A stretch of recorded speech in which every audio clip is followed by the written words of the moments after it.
Hey there, Virtual Academy teachers. This is something that a lot of you have asked for.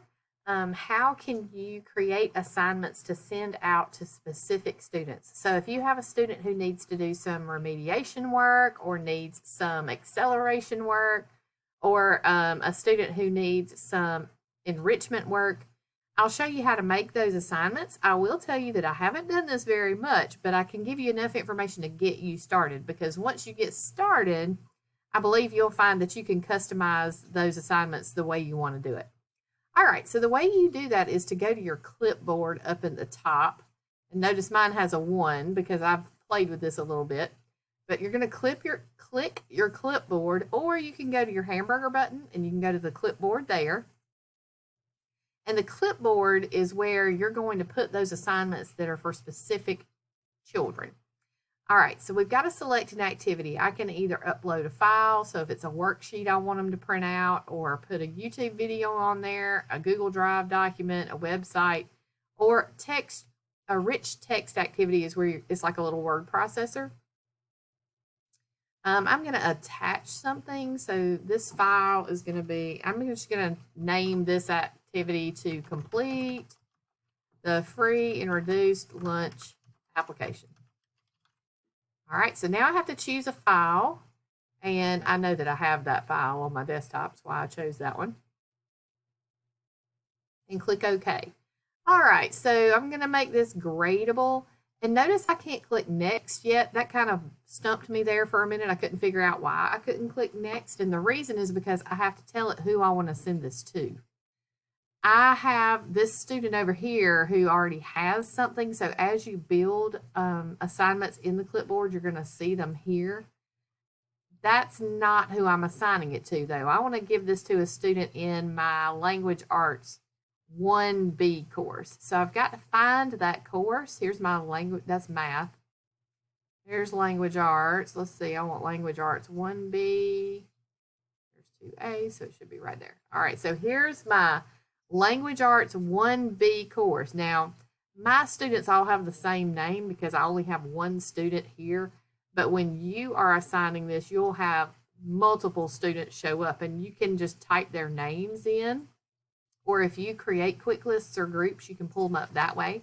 So if you want to create a group of students who all need some enrichment work, you can create that. And then as you post things in the clipboard to assign to them, you've already got that group available. All right, so now I can choose Next. And this is where I get to choose where I want this work to show up. Remember, this one is for my student in Language Arts 1B, but I still have to tell it which folder in 1B I want it to go to. Now, this is interesting because in Language Arts 1B, I've been playing with this one when I've done some trainings, and I've hidden a lot of modules. The only thing that shows up here are the modules that are visible to students, which makes sense because it won't do any good for me to assign something to a module that I've hidden because they won't be able to see it. You can make a folder in a module, in a course, and you could name it enrichment work or extra assignments or whatever it is that you want to name it. You know, think about how they're going to interpret that, but you can name it customized assignments or whatever you want to name it. I'm going to use this one, which is one of the folders I created when I was doing a training session, all the good stuff I like to teach. That's the folder this assignment is going to go into, that complete the free and reduced lunch activity. Okay, so I told it that this activity is gradable. I didn't have to check that, but I did. So now I need to explain what kind of submission is this. This is a single document. I just want them to complete it and turn it in. How much is it worth? What grading category am I going to put it into in this course? It's a language arts course, so it's going to have to be one of these. I'll make it a benchmark assessment. But I'm going to say that this one counts as extra credit. And then that changes what my choices are down at the bottom. You can play with this more and just get to know how the program works and choose what makes sense to you. Click Next, and then I can assign the activity. And once I assign it, I can still see it over here in my clipboard as the teacher. And that's important because I really do need to kind of keep up with what I've assigned to which students because this isn't going to everybody.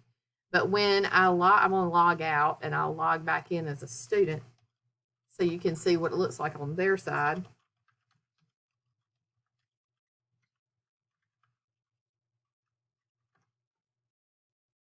Oops. Try that again a little more slowly.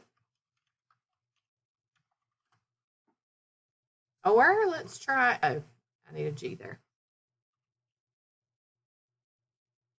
Okay, so that was the Language Arts 1B course that I assigned that work to. So I'm going to go down to that course because what I noticed is when I log in, I don't necessarily see something telling me right away that there's something extra for me to do because this communication is all about a picture day that I put in there.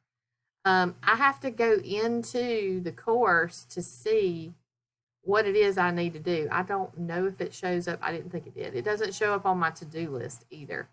But when I go into that, all the really great stuff I like to teach, here's the complete the free and reduced lunch application assignment that I just added.